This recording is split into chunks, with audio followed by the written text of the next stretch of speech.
La pandémie a permis à l'autorité de nous forcer l'adoption de comportements de méfiance en tout temps. Ces comportements anxiogènes de prévention qui caractérisaient auparavant seulement les grands anxieux sont désormais répandus dans cette lutte contre l'invisible. Contre des microbes dont la dangerosité justifierait l'arrêt de nombreuses habitudes qui rendent la vie agréable. Cette vidéo décrit 8 changements permanents engendrés par la pandémie. Ces changements concernent autant des actions concrètes que des états psychologiques. Un nouveau standard a été établi sur ce qui justifie un confinement avec fermeture complète de l'économie et une campagne de vaccination massive. Une infection avec un taux de mortalité aussi bas que 0,4% leur apparaît comme un justificatif suffisant pour cesser toute activité humaine et économique, sous peine d'amende ou de poursuites criminelles. La santé et les risques d'infection sont devenus des préoccupations centrales dans les activités quotidiennes, même celles qui ne présentent aucun risque notable.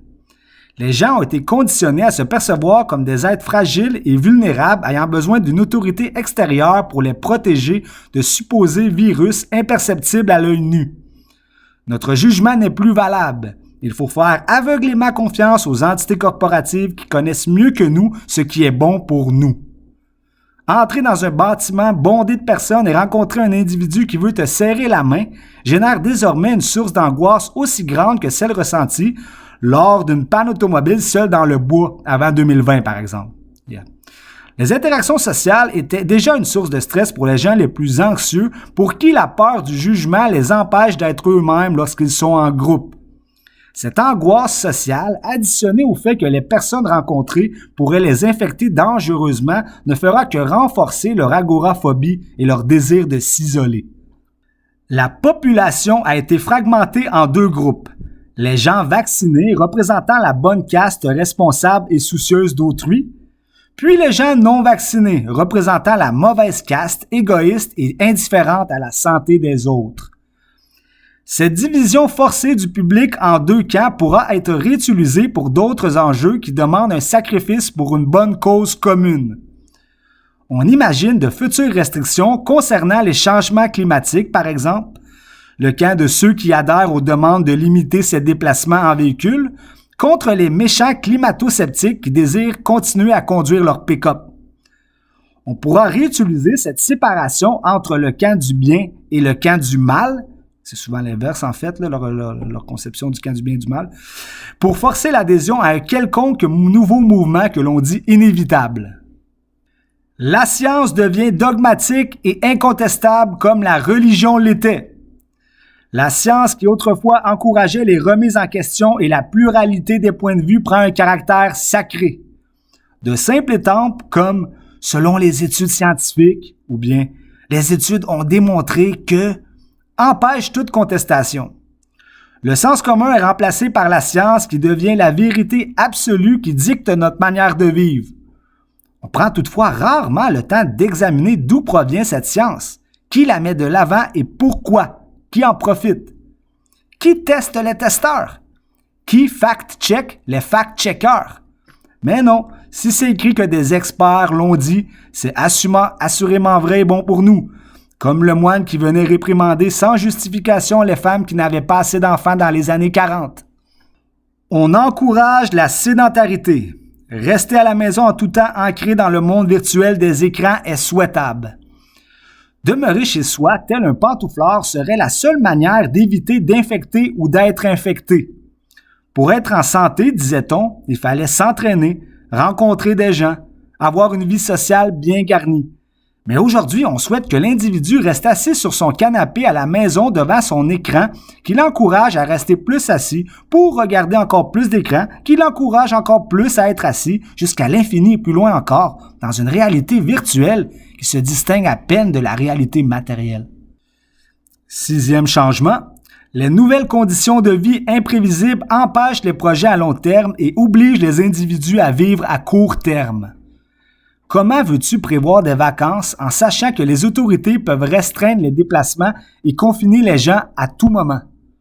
Comment veux-tu partir une entreprise nécessitant d'importants investissements tout en sachant que les autorités peuvent la fermer en tout temps selon leur définition du risque et non celle de l'entrepreneur? Comment peux-tu te motiver à économiser de l'argent quand tu n'es même plus certain de pouvoir la dépenser, ou pire encore, en sachant que les autorités ont la possibilité de geler ton argent durement gagné? On est forcé de vivre à court terme dans l'attente des prochaines consignes du Big Brother. La pandémie a augmenté de beaucoup le niveau d'acceptabilité de la surveillance numérique, nous rendant encore plus dépendants des téléphones cellulaires. Nul besoin d'un prétexte criminel pour tracer et pister les individus par leur téléphone cellulaire.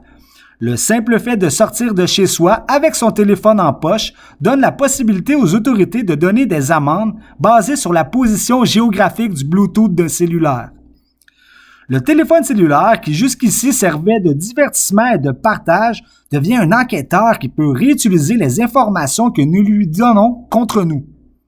Qui plus est, la sortie sans téléphone cellulaire, ou devrais-je dire puce électronique, devient compliquée car il est désormais nécessaire pour entrer dans les commerces. Des informations récoltées par cellulaire que les autorités jugent négatives pourraient même nous empêcher de se déplacer sous peine de conséquences.